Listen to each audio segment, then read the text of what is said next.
Good morning everyone. আজকে অনেক গ্যাপের পর আমরা ক্লাসে ফিরছি, সেই পরীক্ষা টরীক্ষা সবকিছু মিলে অনেকটা দিন পার হয়ে গেছে। আজকে টেকনিক্যাল টেক্সটাইলের যে লেকচারটি পড়বো বা চেষ্টা করব বোঝার, ওয়াটারপ্রুফ ব্রেথেবল ফেব্রিক্স। একজন আমার ভয়েস এবং স্ক্রিন শেয়ার ঠিক আছে কিনা? স্যার ঠিক আছে। হুম। তো জি ওয়াটারপ্রুফ স্যার, ঠিক আছে। ব্রেথেবল ফেব্রিক্স আসলে অনেক বড় একটা চ্যাপ্টার, তারপরেও চেষ্টা করব সংক্ষেপে বোঝানোর জন্য। আহ, আসলে লেকচার গুলোতে প্রত্যেকটাই টেকনিক্যাল টার্ম এবং অনেক বড় বড় করে সিলেবাসটা অনেক বড় দেওয়া আছে। তো তারপরেও যতখানি সংক্ষেপে পড়ানো যায় সে চেষ্টাই করব। তো চলো শুরু করি। নামটা দেখে আমরা বুঝতে পারছি যে ওয়াটারপ্রুফ ব্রেথেবল ফেব্রিক্স। এখানে দুটো টার্মস চলে আসে, ওয়াটারপ্রুফ এবং ওয়াটার রেপিলেন্ট এই শব্দটিতে। তো ওয়াটারপ্রুফ এবং ওয়াটার রেপিলেন্ট বলতে যে দুটো জিনিস বোঝাচ্ছে, দুটো কিন্তু এক নয়। ওয়াটারপ্রুফ মানে হচ্ছে এর ভিতরে পানি প্রবেশই করতে পারবে না, আর ওয়াটার রেপিলেন্ট মানে হচ্ছে যে হ্যাঁ, এর ভিতর পানি প্রবেশ করতে পারবে না, কিন্তু মানে আস্তে আস্তে একটা সময় পর সেই পানিটা মানে ভিতরে প্রবেশ করতে পারবে বা দেরিতে প্রবেশ করবে, যেটাকে আমরা রেপিলেন্ট বলছি।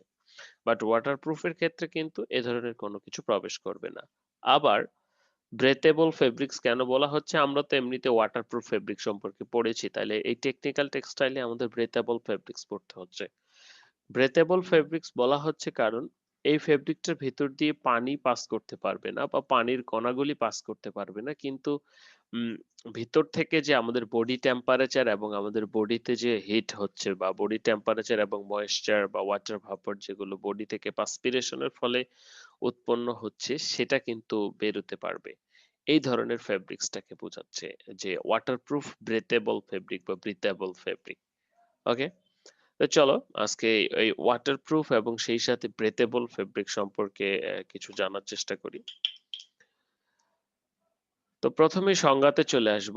সংজ্ঞা আসলে সেভাবে অ্যাকচুয়ালি সংজ্ঞা না, বলবো যে কাকে বলে সেটা বোঝাতে যা যা দরকার হয়। বলা হচ্ছে যে waterproof breathable fabrics are designed for use in garments that protect human body from external heat, wind, water and many harmful agents, মূলত ওয়াটার থেকে। পারমিট ইফেক্টিভ ট্রান্সমিশন, এই কথাটা ইম্পর্টেন্ট, এন্ড অলসো কি করছে, permit effective transmission of moisture vapour from inner outside the atmosphere. এটা যদি একটা ব্রেথেবল fabric হয়, ওয়াটারপ্রুফ, রেইন যে কণাটি সেটা কিন্তু যেতে পারছে না, বিশেষ করে বাতাসের কণাটি বা ঠান্ডা বাতাস যেটা সাধারণত, সেটা যেতে পারছে না। বাট ভিতর থেকে যখন বডি টেম্পারেচারের ফলে পাসপিরেশনের ফলে ঘাম উৎপন্ন হচ্ছে বা এখানে ময়েশ্চার ভাপার, ওয়াটার ভাপার উৎপন্ন হচ্ছে এবং সেই সাথে বডি হিট, সেটা কিন্তু এটা দিয়ে রিলিজ করতে পারছে, এই ধরনের ফেব্রিকটাকে বোঝাচ্ছে।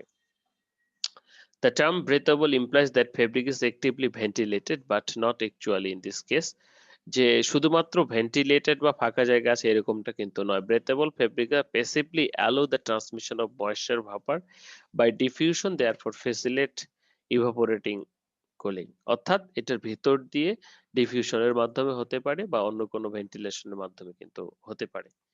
The definition of breathability is often confused with wind protection আর fabric ability to wick liquid.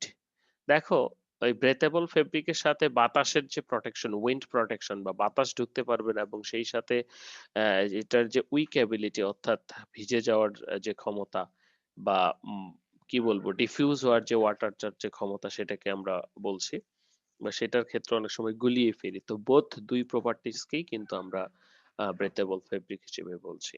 So waterproof fabric is completely prevents the penetration and absorption of liquid in contrast of water repellent.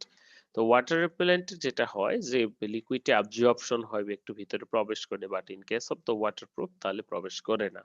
তাহলে summary হচ্ছে, waterproof breathable fabric হচ্ছে যে ফেব্রিকটাতে পানি প্রবেশ করতে পারছে না, কিন্তু ভিতর থেকে আমাদের বডি থেকে বডি হিট এবং যে ময়েশ্চার ভাপার সেটা বেরিয়ে আসতে পারছে। এই ধরনের ফেব্রিক গুলোকে আমরা বলছি ওয়াটারপ্রুফ ব্রেথেবল ফেব্রিক। অর্থাৎ বলে না, শ্বাস নেওয়া যায় বা একটু বাতাস বেরোয় যদি ভিতর, আমরা কখন স্বস্তি ফিল করি? যখন আমরা একটা কাপড় চোপড় পরিধান করি, সেই কাপড় কি করে ময়েশ্চার বডি হিটটাকে বাইরে রিলিজ করে দেয়, তখনই কিন্তু আমরা কমফোর্ট ফিল করি, বাট আদারওয়াইজ কিন্তু কমফোর্ট ফিল করি না। তো সেই বিষয়টাকে আমরা ব্রিথেবিলিটি বলছি। ওকে।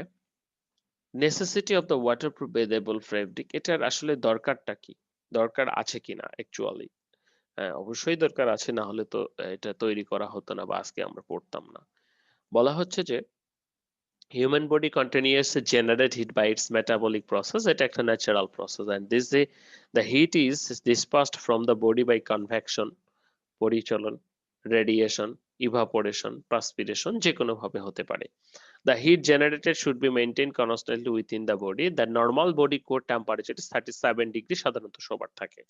The skin temperature is 33 থেকে 35 depending on the condition এর মধ্যে হয়ে থাকে। If the core temperature goes beyond the critical limits 40 to 40, 24 to 45, then death results. দেখো, হঠাৎ করে বলে না মানুষ হিট স্ট্রোকে মারা যায়। তো এই যে বডি টেম্পারেচারটা যখন আমাদের কমে যাবে, যে 42 অথবা 45 বেড়ে যাবে, তো সেই ক্ষেত্রে কিন্তু আমাদের মৃত্যু পর্যন্ত হতে পারে। বলা হচ্ছে যে ন্যারোয়ার লিমিটস 34 থেকে 42, এটুক হলেই কিন্তু আমাদের একটা অ্যাডভার্স ইফেক্ট পড়ে আমাদের শরীরের উপর, and disorientation and convulsions are occurred. So বলা হচ্ছে if the sufferer is engaged hazardous pastime or occupation that could be destructive consequence. মনে করো যে কোনো ডেঞ্জারাস জায়গায় বা সাফারার যদি মানে এর আগে কোথাও এরকম জায়গায় কাজ করতো বা সময় কাটাতো যেটা খুবই হাজার্ডাস অর্থাৎ পলিউটেড, সেই ক্ষেত্রে এবং সেই ক্ষেত্রে বডি টেম্পারেচারটা যদি কমে যায় সেই ক্ষেত্রে কিন্তু তার এই সমস্যাটা হতে পারে। বিশেষ করে আমাদের যারা স্নো কাভার্ড এরিয়া, সেখানে যদি পর্যাপ্ত বলে না যে ঠান্ডায় মরে গেছে, ঠান্ডায় আসলে কিভাবে মরে যায়? ঠান্ডায় কিন্তু বডি যে টেম্পারেচারটা আছে সেই টেম্পারেচারটা বডি থেকে হিট লস হয়ে কিন্তু তারপরে যে আমাদের ভিতরের অর্গানগুলি আছে সেগুলো ড্যামেজ হয়ে যায়, সেগুলো আর কাজ করে না, যেটাকে আমরা হাইপোথার্মিয়া বলি মেডিকেলের ভাষায়।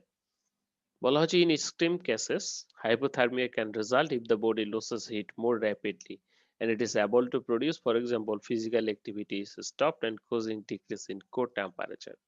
And one of the commonest causes of the occupation death rate firefighter is heat failure. তো এটার উল্লেখযোগ্য একটা উদাহরণ হচ্ছে যে আমরা যারা ফায়ার ফাইটাররা কাজ করে হার্ট ফেইলিউর, তাদের হার্ট কাজ করে না বিশেষ করে due to the heat stress caused by loss of body fluid required to produce perspiration. তো আমাদের শরীরে যদি পাসপিরেশন না হয় অর্থাৎ ঘাম যদি বের না হয় কাজ করার ফলেও, তখন কি হবে? তো এই ঘাম বের হওয়ার জন্য কিন্তু একটা হিট লাগবে বডিতে। তো এই হিটটা যদি না হয় তৈরি, তখন কিন্তু সেটা আসলে আমাদের হার্ট ফেইল করে। তো বিশেষ করে যারা ফায়ার ফাইটার রয়েছে তারা যখন আগুনের সাথে কাজ করতে যায়, তখন বাইরের টেম্পারেচার এবং ভিতরের টেম্পারেচারের ভিতরে তারতম্য দেখা যায়। তো সেই ক্ষেত্রে তারা অনেক সময় যে হার্ট ফেইলিউর, হিট স্ট্রেস এর কারণে কিন্তু মারা যায়।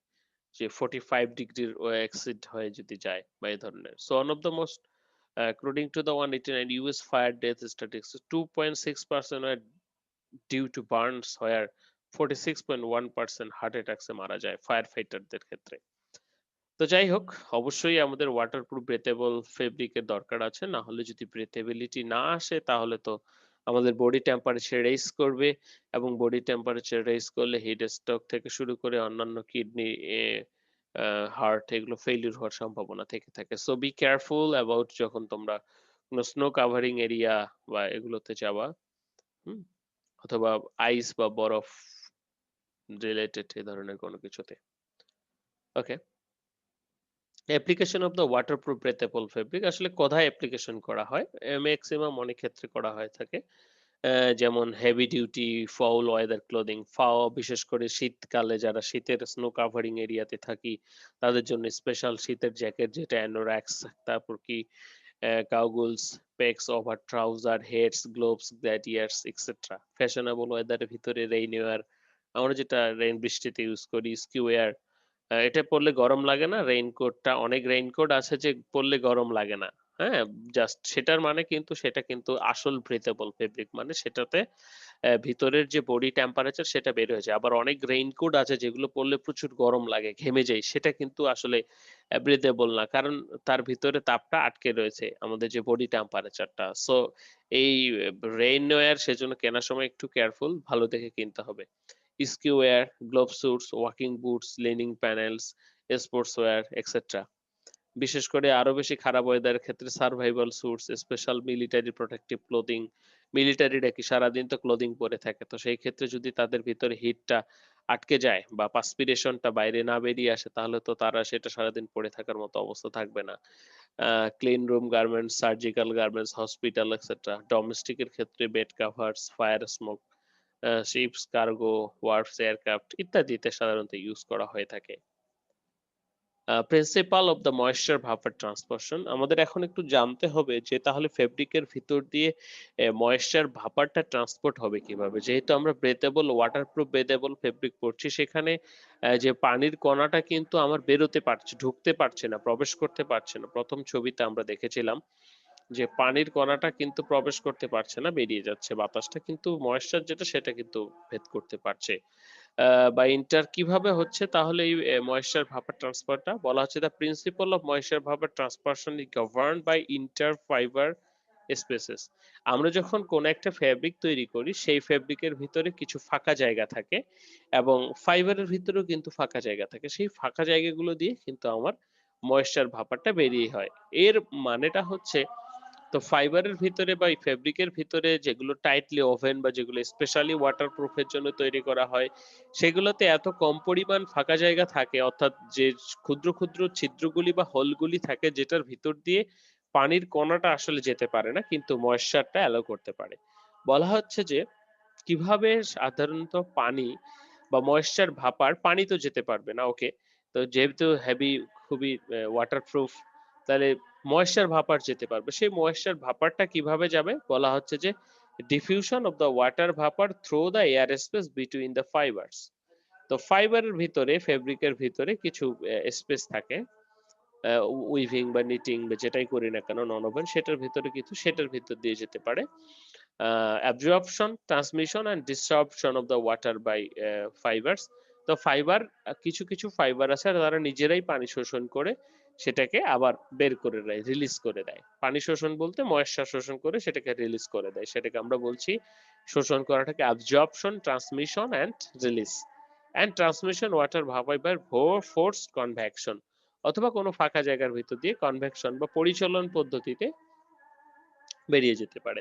এই ৩ ভাবে পানির ময়েশ্চার গুলি আমাদের শরীর থেকে বেরিয়ে যেতে পারে। সো বলা হচ্ছে যে textile made from absorbent fibres such a natural and regenerated fibre, water is absorbed by hygroscopic fiber transported through the Sulen fiber and encap- and evaporated from the outer surface of the textile. তারপর কি হয়? শোষিত হয় এবং বেরিয়ে যায়। সহজ হিসাব মনে করে একটা কটন। কটন কি হয়? একটা গামছা। আমাদের শরীর যখন গোসল করার পর পানিটা শুষে নেয়। তারপর সেটা যখন আবার দেয় সেটা ড্রাই হয়ে যায়। মানেটা হচ্ছে যে পানিটা শোষণ করে সেটাকে রিমুভ করে দিচ্ছে। এই ক্ষেত্রে পানি না, এই ক্ষেত্রে ময়েশ্চারটাকে অ্যাবজর্ব করে সেটাকে বাইরে বের করে দিচ্ছে। এইভাবে আমাদের ময়েশ্চার গুলো শরীর থেকে অর্থাৎ ফেব্রিকের ভিতর দিয়ে ওয়াটার ব্রিথেবল ফেব্রিকের ভিতর দিয়ে বেরিয়ে যায়। মেকানিজমটা কি? খুবই সিম্পল। বলা হচ্ছে যে আমরা সবাই বোধহয় ক্যাপিলারি টিউবের কথা পড়েছি বা সূক্ষ্ম ছিদ্রযুক্ত লম্বা নালী। বলা হচ্ছে যে mechanism of moisture is transport in textile by water vapour diffusion convection in void space, মানে যে ফাঁকা জায়গাগুলি আছে সেগুলো দিবে within the textile structure and the liquid water diffusion by the wicking of liquid in capillaries, and capillary action is determined by two fundamental properties of capillaries diameter and surface energy। মানেটা কি? মানেটা হচ্ছে যে একটা ফেব্রিকের ভিতর দিয়ে moisture বা ওয়াটার ভাপার গুলি যাওয়ার জন্য আমরা যে বিষয়টাকে দাবি করছি সেটা হচ্ছে ক্যাপিলারি টিউব। তো এই ক্যাপিলারি টিউব বা ক্যাপিলারি সিস্টেমটা কিসের উপর ডিপেন্ডেন্ট? এই যে ক্যাপিলারি অর্থাৎ সূক্ষ্ম যে নালীর মতো জায়গাটা, এটা ডায়ামিটার কিরকম এবং এই সাথে এটার সারফেস এনার্জিটা কিরকম। তো এটা যত সূক্ষ্ম হবে এখানে সারফেস এনার্জিটা বেশি হবে এবং যার ফলে এটা ওয়াটার ভাপার গুলো সহজেই পাস করতে পারবে। ওকে, তাহলে ফেব্রিকের ভিতর দিয়ে ওয়াটার ভাপার কিভাবে পাস করতে পারছে? ফেব্রিকের ইন্টারস্পেস অর্থাৎ ফাইবারের ইন্টারস্পেসের মাধ্যমে। তারপর সেটা ফেব্রিকের ভিতরে অ্যাবজর্পশন হচ্ছে, ট্রান্সপোর্টেশন হচ্ছে, তারপর বেরিয়ে যাচ্ছে এবং যদি কোনো ফাঁকা জায়গা থাকে সেটা দিয়ে বেরিয়ে যাচ্ছে। তো সবগুলোর ক্ষেত্রে অ্যাবজর্পশনের ক্ষেত্রে বিশেষ করে বলব যে টার্মটা কাজ করছে সেটা হচ্ছে ক্যাপিলারি। ফেব্রিকের ভিতরে এরকম সূক্ষ্ম যে জায়গা রয়েছে সেটার ভিতর দিয়ে আমার ময়েশ্চার ভাপরটা কি বেরিয়ে যাচ্ছে। সেটা ডিপেন্ড করছে সারফেস এনার্জিটা কিরকম এবং এই যে ক্যাপিলারি অর্থাৎ এই ক্যাপিলারি মানে সূঁচ বা সূঁচের থেকেও সূক্ষ্ম সিলিন্ডার, হলো সিলিন্ডার পাইপ বলবো যেটাকে এরকম। যে এটার ভিতর কৌশিক নল যাকে বলছে, এটার ভিতর দিয়ে কি পরিমাণ প্রেসার হচ্ছে সেটা বেরিয়ে যাচ্ছে। ওকে। আমাদের জানা দরকার যেটা, সেটা হচ্ছে যে types of waterproof breathable fabric কত প্রকার রয়েছে। তো আমরা যদি বা অ্যাকর্ডিং টু দা কিভাবে তৈরি করা হয় তার উপর বেস করে যদি একই সাথে ওয়াটারপ্রুফ এবং ব্রেথেবল, ক্লোজলি ওভেন ফেব্রিক, মেমব্রান এবং কিছু কোটিন রয়েছে। এছাড়াও বর্তমানে কিছু আরো নতুন কিছু তৈরি করা হচ্ছে। তো প্রথমেই আমরা চলে আসব ক্লোজলি ওভেন ফেব্রিক্স এর ক্ষেত্রে। ক্লোজলি ওভেন ফেব্রিক্স গুলি কি? ওভেন ফেব্রিক তো সম্পর্কে আমরা জানি। তো ওভেন ফেব্রিক যেমন একটা গামছা সেটা কি লুজ নিট সাধারণত হয়ে থাকে। আর একটা ডেনিম যেটা সেটা সাধারণত টাইট নিট হয়ে থাকে, তাই না? তো ডেনিমের ভিতরে কিন্তু জায়গা খুবই কম বা এই যে ইন্টার স্পেস এর ভিতরের অর্থাৎ ফাঁকা যে জায়গাগুলি অর্থাৎ কোটস এবং ওয়েলস অথবা ওয়ার্প এবং ওয়েফটের যে ফাঁকা জায়গাগুলি এগুলো কিন্তু খুবই মানে ক্লোজলি। বাট সেই ক্ষেত্রে গামছা বা এই ধরনের ওভেনের ক্ষেত্রে কিন্তু নরমালি বেডশিট অনেক ফাঁকা ফাঁকা, তো যেটা আমরা আসলে মুখে ফু দিলেই বুঝতে পারি। আসলে ক্লোজলি ওভেন ফেব্রিক কিন্তু একাধারে আমাদের ওয়াটারপ্রুফ এবং ব্রেথেবল ফেব্রিক হিসেবে কাজ করে। কিভাবে? বলা হচ্ছে যে mechanism of water vapour transmission through the uncoated textile involve simple diffusion of water vapour through inter and intra yarn spaces. খেয়াল করি, through inter and intra yarn spaces, ইয়ানের ভিতর দিয়ে এবং ইয়ানের ভিতরে যে ফাঁকা জায়গা আছে সেটা দিয়ে, and diffusion through the individual fibre, এবং ফাইবার প্রত্যেকটা ফাইবারের ভিতর দিয়ে ডিফিউশন হতে পারে। The former of the most coefficient diffusion to in closely woven fabric, both inter and interspaces should be small as possible to maximum protection against wind and rain, whilst the fabric outer surface should be non-absorption and hydrophobic, minimize the and snow. বিষয়টা কিরকম? যখন আমার woven ফেব্রিকটা tightly knitted tightly woven হবে তখন এর ভিতরে ফাঁকা জায়গার পরিমাণ খুবই কম, অর্থাৎ ফাঁকা জায়গায় যে স্পেস গুলি সেটার ভিতর দিয়ে খুবই কম, যার কারণে খুবই ছোট, সেটার ভিতর দিয়ে পানির কণার যে সাইজ সেটা সেগুলোর ভিতর দিয়ে প্রবেশ করতে পারছে না। কিন্তু পানির কণার যে ছোট সাইজ হচ্ছে ময়েশ্চারে, তাহলে সেটা আবার চলে আসতে পারে, তাহলে সেটা কি উইন্ড এবং রেইনকে বাধা প্রদান করছে।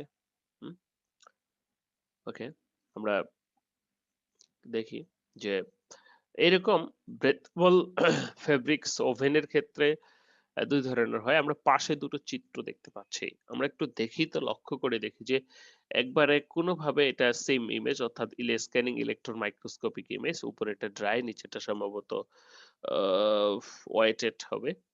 তো এই দুটো যদি একটু দেখি যে এখানে কিন্তু কোনো জায়গা বা ফাঁকা জায়গা আমরা দেখতে পাচ্ছি না যেটার ভিতর দিয়ে ওয়াটারটা প্রবেশ করবে।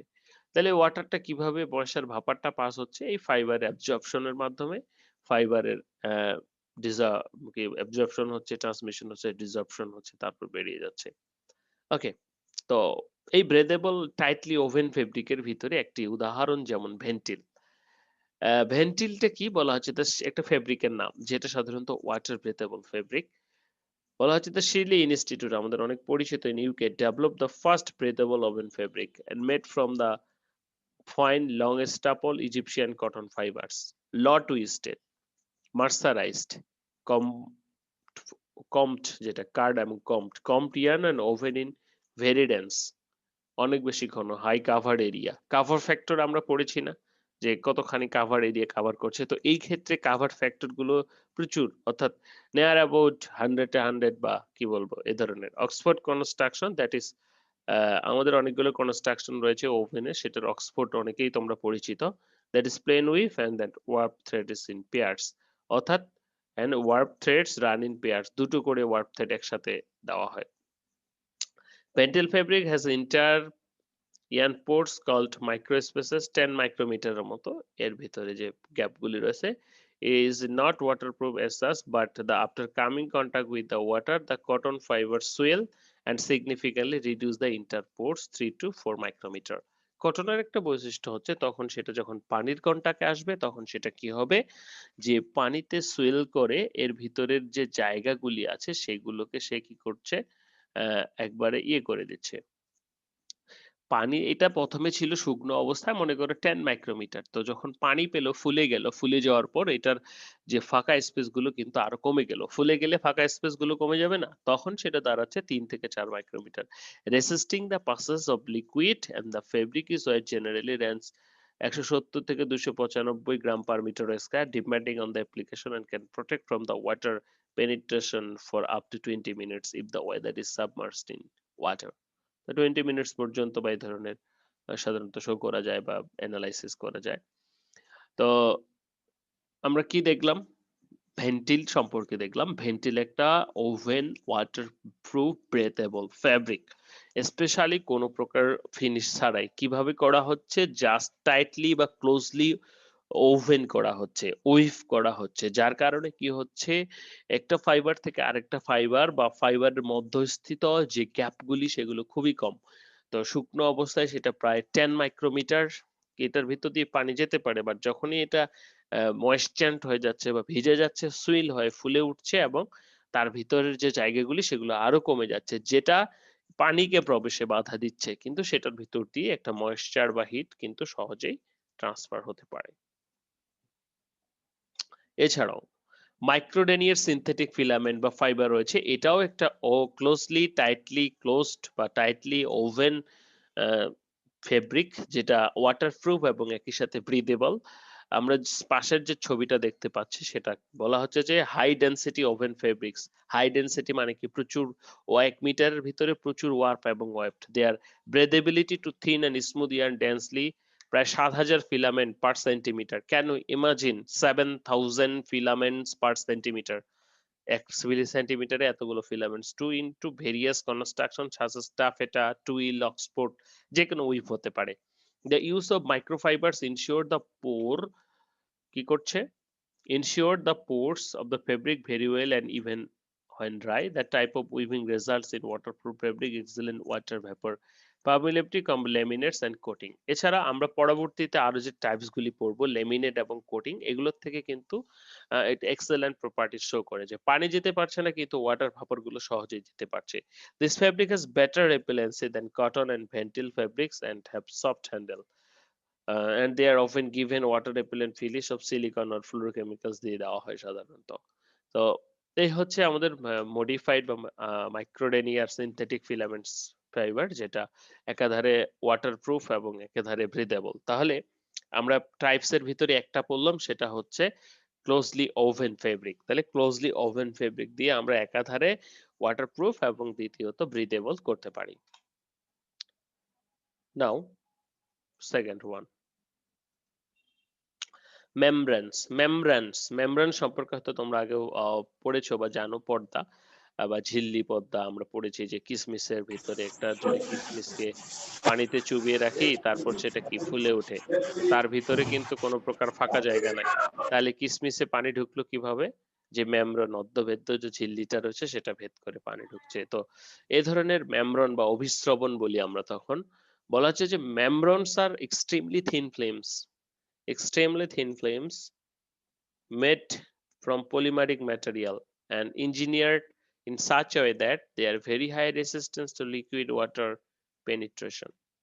তো তাদের কি একটা ভেরি থিন ফ্লেম এটা সাধারণত পরিমালিক ফিল্ম এবং এটা এইভাবে ইঞ্জিনিয়ারিং করা হয় বা তৈরি করা হয় যে high resistance to liquid penetration পানি ঢুকতে পারবে না it allow the passage of water vapour কিন্তু যে বাষ্প জলীয় বাষ্প রয়েছে সেটাকে পারমিট করবে so a typically membrane is about কতটুকু 10 মাইক্রোমিমি থিক মোটা and therefore is laminate in a conventional textile fabric to provide necessary mechanical strength তো ঘটনাটা কি এই সমস্ত মেমব্রেন গুলি তারপর কোন একটা টেক্সটাইল ম্যাটেরিয়ালের উপর অ্যাপ্লাই করতে হয় অর্থাৎ আমরা যে ফেব্রিকটাকে ওয়াটারপ্রুফ এবং ব্রিদেবল তৈরি করতে চাচ্ছি নরমাল একটা ওভেন ফেব্রিক বা এর উপরে তখন আমরা কি করছি এই মেমব্রেনটাকে অ্যাপ্লাই করছি যার ফলে কি হচ্ছে এই মেমব্রেনটা বাইরে থেকে আসা পানিটাকে আটকাচ্ছে ভিতরে প্রবেশ করতে দিচ্ছে না কিন্তু ভিতর থেকে আসা যে পাসপিরেশনের ফলে বডি হিট এবং ময়েশ্চার সেটাকে কিন্তু পাস করতে দিচ্ছে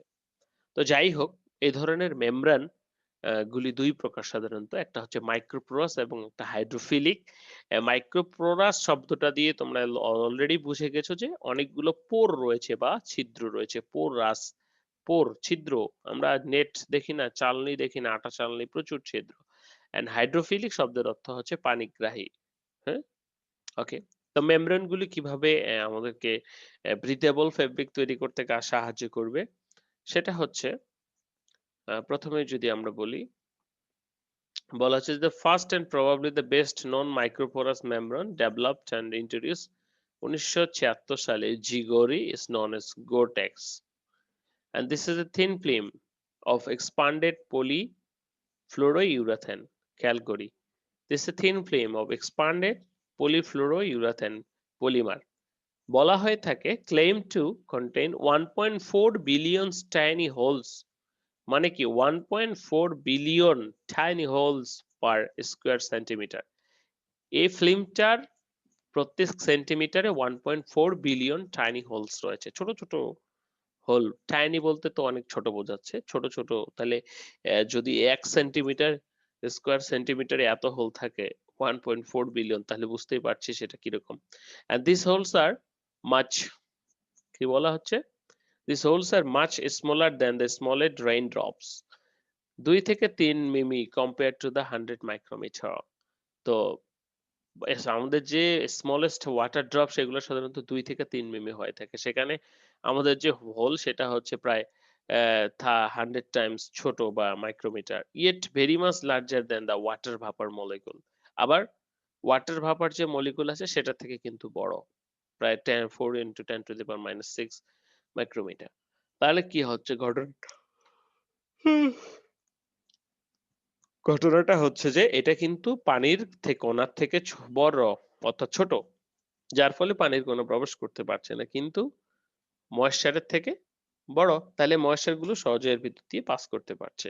So other manufacturer make the similar membrane based on microporous polyvinyl fluoride cast and directly on the fabric, and the hydrophobic nature of the polymer requires size and pressure etc. দেখো, এটা ধরে নেই একটা membrane. Membrane মানে একটা পর্দা। এখানে কি প্রচুর পরিমাণে টাইনি হোলস রয়েছে, প্রায় 1 সেন্টিমিটারে 1.4 বিলিয়নস। এটাকে একটা টেক্সটাইলের সাথে আটকে দিলাম, তাহলে সিল করে দিলাম। আটকে দেওয়ার পরে কি হলো? তাহলে এটার উপরে পানিটা যাচ্ছে কিন্তু পানিটা ভিতরে প্রবেশ করতে পারছে না। কিন্তু ভিতর থেকে যে ময়েশ্চারটা আসছে সেটা কিন্তু পাস করে চলে আসছে। সেজন্য সেটাকে বলা হচ্ছে মাইক্রোপোরাস। মাইক্রো মানে ছোট, পোরাস মানে হচ্ছে ছিদ্র। মাইক্রোপোরাস মেমব্রেন, অর্থাৎ যে মেমব্রেনটা এরকম ছোট ছোট ছিদ্র ধারণ করছে সেটা যখন টেক্সটাইলের সাথে অ্যাটাচ করে দিব তখন কিন্তু আমরা ওয়াটারপ্রুফ এবং একই সাথে ব্রেথেবল ফেব্রিক তৈরি করতে পারি। এখানে যে ছবিটা আমরা দেখতে পাচ্ছি দেখো, এখানে কিন্তু মাইক্রোপোরাস মেমব্রেন বলা হচ্ছে যে ফেব্রিক যদি দুই পাশে দেই অথবা মাঝখানে মেমব্রেনটা দিয়ে দেওয়া হয়েছে, ফলে কি হচ্ছে, বৃষ্টিতে আসছে এখানে কিন্তু যেতে পারছে না, মেমব্রেনটা ভেদ করতে পারছে না, কিন্তু পাসপিরেশনটা ভেদ করে চলে যাচ্ছে।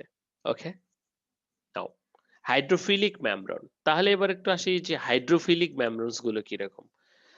প্রথমে আমরা যেহেতু পোরাস বললাম মানে ছোট ছোট ছিদ্র হয় সেটার ভিতর দিয়ে যাওয়া সম্ভব, কিন্তু হাইড্রোফিলিক মেমব্রেন গুলি এটা কিভাবে যাবে? বলা হচ্ছে যে hydrophilic membranes are very thin films of chemically modified polyester polyurethane, okay, containing no holes. এখানে কোনো হোল নাই, therefore sometimes referred as non poromeric, অর্থাৎ যেটাতে কোনো ছিদ্র নেই এ ধরনের। তাহলে এটাতে পানির ভাষ্প কিভাবে পাস হবে? বলা হচ্ছে যে water vapour from perspiration is able to diffuse through the membrane is relatively large quantities. The polyester or polyurethane polymer is modified by incorporating 40% weight of polyethylene oxide। দেখেন যে বলা হচ্ছে পলিইউরেথেনে কিন্তু এ ধরনের কোনো গ্যাপ নাই বা এ ধরনের কোনো ইয়ে হয় না, ডিফিউজ হওয়া সম্ভব নয়। কারণ এটা ডিপেন্ড করছে ওরিয়েন্টেশনের উপরে। যখন ক্রিস্টালাইন ওরিয়েন্টেশন আসবে অর্থাৎ সুসজ্জিত অবস্থা আসবে তখন কিন্তু সেই ম্যাটেরিয়ালের কণাগুলোর ভিতরে কোনো প্রকার গ্যাপ থাকছে না, বিশেষ করে পলিস্টার বা পলিইউরেথেনের ক্ষেত্রে তখন কিন্তু যেতে পারছে না। সো এটার জন্য কিন্তু আমাদের অ্যামরফাস রিজিয়ন করতে হবে। আমরা জানি যে পলিস্টার যখন আমরা ডাইং করি তখনও কিন্তু আমরা 130 তে উঠিয়ে নেই। কারণটা কি? যে 130 এর নিচে যদি থাকে তাহলে আমরা দেখি যে 70 থেকে শুরু হয় আসলে টিজি। তো এটা খুবই ক্রিস্টালাইন এবং এটার ভিতরে কোনো গ্যাপ নাই, যার কারণে এটার ভিতর দিয়ে কিন্তু ময়েশ্চার বা ওয়াটার পাস করতে পারে না। তো যখন ডাই কণাগুলি ঢুকাতে চাই তখন কিন্তু সেটাকে অ্যামরফাস রিজিয়ন করে নেই। অর্থাৎ নিচে মাঝখানে কিছু গ্যাপের সৃষ্টি হয়। ঠিক এটাকেও সেভাবে তখন আমরা যখন পলি ইথিলিন অক্সাইড দিয়ে ট্রিটমেন্ট করছি 40% তখন এখানে কিছু পাশের ছবিতে দেখা যাচ্ছে অ্যামরফাস রিজিয়ন এর সৃষ্টি হচ্ছে। এই অ্যামরফাস রিজিয়ন দিয়ে তখন কি হচ্ছে যে আমার যে hydrophilic part of the membrane and forbidding amorphous region of the polyurethane polymer system, it has the low energy affinity for water and molecule which is essential for rapid diffusion water ভাপ। তখন এই amorphous রিজিয়নের ভিতর দিয়ে আমার যে ওয়াটারটা আছে সেটা কিন্তু ডিফিউজ হতে পারছে। ডিফিউশন বিষয়টা কিরকম? ওই যে বললাম যে কিসমিস, একটা শুকনো কিসমিস পানিতে দিলে তার ভিতরে কি পানি প্রবেশ করছে অথচ কিসমিসের কিন্তু কিছু হচ্ছে না। তাহলে পানিটা কিভাবে প্রবেশ করলো? এই যে মেমব্রেনটাকে ভেদ করে প্রবেশ করলো। তো সেটাই এখানে বলার চেষ্টা করছি যে this amorphous region are described acting like a intermolecular pores allowing the water vapor molecules to the pass through the preventing penetration of liquid water owing the solid nature of the membrane. ওকে? তাহলে আমরা দুটো membrane পড়লাম। একটা হচ্ছে microporous অর্থাৎ প্রচুর পরিমাণে ছোট, ছোট ছিদ্রযুক্ত মেমব্রেন যেটার ভিতর দিয়ে শুধুমাত্র পানির কণাগুলো যেতে পারবে না, শুধুমাত্র ময়েশ্চার গুলি যেতে পারবে বা বডি হিট যেতে পারবে। এবং আরেকটা পেলাম হাইড্রোফিলিক মেমব্রেন যেটার ভিতর দিয়ে পানি তো যেতেই পারছি না। সেই সাথে ময়েশ্চার ভাপর গুলোকে যেতে হলেও আমাদের এ ধরনের অ্যামরফাস রিজিয়ন তৈরি করতে হচ্ছে এবং তখন সেটার ভিতর দিয়ে সুয়েলিং হলে বা ডিফিউজ হলে পানির কণা ময়েশ্চার গুলি যেতে পারছে। ওকে? এ ছিল আমাদের মেমব্রেন সম্পর্কে। তো এই মেমব্রেন গুলো কোটিং এখানে আমরা দুটো ছবি দেখতে পাচ্ছি। আসলে এরকমটা হয়ে থাকে মাইক্রোপোরাস মেমব্রেন গুলি। এটা হচ্ছে স্ক্যানিং ইলেকট্রন মাইক্রোস্কোপে যে দেখা ছবি। তো এখন এই যে বললাম যে ল্যামিনে অর্থাৎ লাগাতে হবে। একটা টেক্সটাইল মেমব্রেনটাকে একটা টেক্সটাইলের সাথে লাগাতে হবে যেটাকে আমরা ইনকর্পোরেশন বলছি। বলা হচ্ছে যে membranes have to be incorporated into textile products in such a way that the maximize high tech function এমন ভাবে লাগাতে হবে সেটা যেন আমাদের যে উদ্দেশ্য সেটাকে সার্ভ করে। তো সেটার জন্য আমাদের কতগুলো মেথড রয়েছে যেমন lamination of the membrane and outer fabric, insertion, linear or insert processing এবং আরো দুটো রয়েছে। বলা হচ্ছে কি যে এমনভাবে ইনসার্শন করতে হবে যেন আমরা ম্যাক্সিমাম অ্যাডভান্টেজটা পাই সেখান থেকে। So lamination membrane lining fabrics, laminated fabric and lining fabric. ছবি দেখে তাহলে আমরা একটু বুঝবো। উম ধরেন এই কালোটা হচ্ছে মেমব্রেন অর্থাৎ যেটা আমরা অ্যাটাচ করব আমাদের ফেব্রিকের সাথে। সাদাটা হচ্ছে আমাদের আউটার ফেব্রিক অর্থাৎ এটা আউটার ফেব্রিক উপরের দিকে থাকবে। এটা মেমব্রেন, এটা লাইনিং ম্যাটেরিয়াল অর্থাৎ আমরা এই ম্যাটেরিয়ালটার মাঝখানে আরেকটা অন্য একটা ফেব্রিক লাইনিং ম্যাটেরিয়াল এবং সাবস্টেরয়েড ইউজ করতে পারি। এখানে এ বি সি ডি ৪ টা ইমেজ দেখা যাচ্ছে। প্রথমটা দেখেন লেমিনেট ও মেমব্রেন এন্ড আউটার ফেব্রিক। এখানে এই যে আমরা আউটার ফেব্রিক এবং একই সাথে আমাদের যে মেমব্রেনটা সেটাই শুধুমাত্র লেমিনেট করছি। বিষয়টা কিরকম? আমরা ছবি লেমিনেট করি না? আমাদের ইয়েতে ছবি বা কোনো কিছু যেটা বাঁধাই করে রাখতে হয় কি হয়? নিচে একটা প্লাস্টিক দেয়, উপরে একটা প্লাস্টিক দেয়, মাঝখানে ছবিটা থাকে। তারপর এটাকে হিট প্রেস করে করে দেয়, লেমিনেট করে দেয়। সেটাই সেরকমটাই বোঝাচ্ছে। অর্থাৎ একটা ফেব্রিকে আমাদের যে মেমব্রেনটা রয়েছে সেই মেমব্রেনটা কিভাবে লাগাবো? তো প্রথমটা laminate of the membrane and outer fabric এটা হতে পারে। দ্বিতীয়টা বলা হচ্ছে লিনিয়ার অর ইনসার্শন প্রসেসিং। তো এই ক্ষেত্রে আমরা দেখি যে আমাদের আউটার ফেব্রিক রয়েছে, আমাদের মেমব্রেনটা রয়েছে এবং একই সাথে আমাদের যে লাইনিং ম্যাটেরিয়াল সেটাও কিন্তু রয়েছে। তারপর যদি আমরা লেমিনেট ফেব্রিক সরি এখানে লাইনিংটা না সাবস্টেরয়েড ইউজ করছে। একাধারে আমরা যখন মেমব্রেন লাইনিং ফেব্রিক দিয়ে করব C number outer fabric membrane lining fabric and laminate outer fabric membrane and lining এখানে তিনটাই রয়েছে আউটার ফেব্রিক মেমব্রেন লাইনিং অর্থাৎ আমরা যেটা বোঝাচ্ছি যে আমাদের যে ফেব্রিকটাতে আমাদের যে মেমব্রেনটা কিভাবে কোটিং করব অর্থাৎ মেমব্রেনটা কিভাবে লাগাবো সেটার কথাটা ওকে কেটে যাবে আবার একটু সবাই জয়েন করব তো এই যে লেমিনেশনটা সেটাকে বোঝানোর জন্য আমরা কি তো কতভাবে লেমিনেশন করতে পারি সেটা তো দেখলাম যে কিভাবে অর্থাৎ কোনটার পর কতগুলো ছবিতে কি কি দিয়ে সাজাবো মনে করো যে তুমি যে ছবিটা লেমিনেশন করছো সেই ছবিটাতে মনে করো এটা নিচের প্লাস্টিকটা এখানে একটা কাপড় দিছো তুমি ওকে তারপর ছবিটা দিয়েছো তোমার যে ছবিটা লেমিনেশন করবা তারপর উপরে প্লাস্টিকটা তারপর কি এখানে হিট প্রেস দিচ্ছ তাহলে কিন্তু লেমিনেট হয়ে যাচ্ছে এ পাশের যে চিত্রগুলি দেখলাম সেটা কিন্তু এটাই অর্থাৎ আমার ফেব্রিকের সাথে আর কি কি যাবে এবং মেমব্রেনটা কিভাবে লাগাবো ওকে। তো এখানে লেমিনেশনটা আমাকে ২ টি ভাগে ভাগ করতে পারি। সেটা হচ্ছে যে এডহেসিভ দিয়েই তো করতে হবে। একটা সলভেন্ট ফ্রি, একটা সলভেন্ট বেস। সলভেন্ট যেমন মিথানল, ইথানল ইত্যাদি হতে পারে। তো সলভেন্ট ফ্রি যেগুলো, এই ধরনের কোনো সলভেন্ট নাই। যেমন রিঅ্যাক্টিভ হট মেলস অর্থাৎ তাপ দিলে গলে যাবে। আমরা বোধহয় ট্রান্সফার প্রিন্টিং সম্পর্কে পড়েছিলাম। যে তাপ দিলে গলে যায়, তারপর সেটাকে আমরা ট্রান্সফার করে ফেলি। হ্যাঁ? সে ধরনের screen printing, melt printing, porous coating হতে পারে। থার্মোপ্লাস্টিকের ক্ষেত্রে hot melt, scatter coating, powder, paste, point, spun ইত্যাদি। এডহেসিভ যেটা সলভেন্ট বেস সেটা স্প্রে অথবা গ্রাভার করে সেটা আঠাটা স্প্রে করে সেটা দিয়ে লাগিয়ে দিতে পারি। অর্থাৎ ওই যে এক প্রকার ইয়ে থাকে না যে টেপ, অর্থাৎ একটা উম উপরের ম্যাটেরিয়ালটা খুলে সেটা আবার লাগিয়ে দিলে একবারে আটকে যায় দেওয়াল বা কোনো কিছুর সাথে। অর্থাৎ আঠাযুক্ত আঠা লাগানো থাকে। ওটার একটা টেপ থাকে, সেটার সাইডটা খুলে ফেললে সেটা কিন্তু আঠাটা বের হয়ে আসে এবং সেটা দিয়ে কোনো ম্যাটেরিয়ালে লাগানো যায়। তো ঠিক সেইভাবে কিন্তু আমরা আমাদের লেমিনেশন গুলো করতে পারি কোটিং এর উপর এবং টেক্সটাইল সাবস্ট্রেট এর সাথে। ওকে। এরপরে আমরা চলে আসবো মেমব্রেন শেষ। এরপরে চলে আসবো কোটিং এ। তো কোটিং এর ক্ষেত্রে আমাদের যেটা করতে হবে, তাহলে আমরা ১ম এ পড়লাম ক্লোজলি ওভেন ফেব্রিক। ওকে? সেখানে ২ টো পড়েছি ভেন্টিল এবং হচ্ছে যে মাইক যেটা ম্যান মেড ফাইবারের ফিলামেন্ট দিয়ে। তারপরে আমরা পড়লাম হচ্ছে যে আমাদের মেমব্রেন। মেমব্রেন এ আমরা ২ টা পড়েছি। একটা হচ্ছে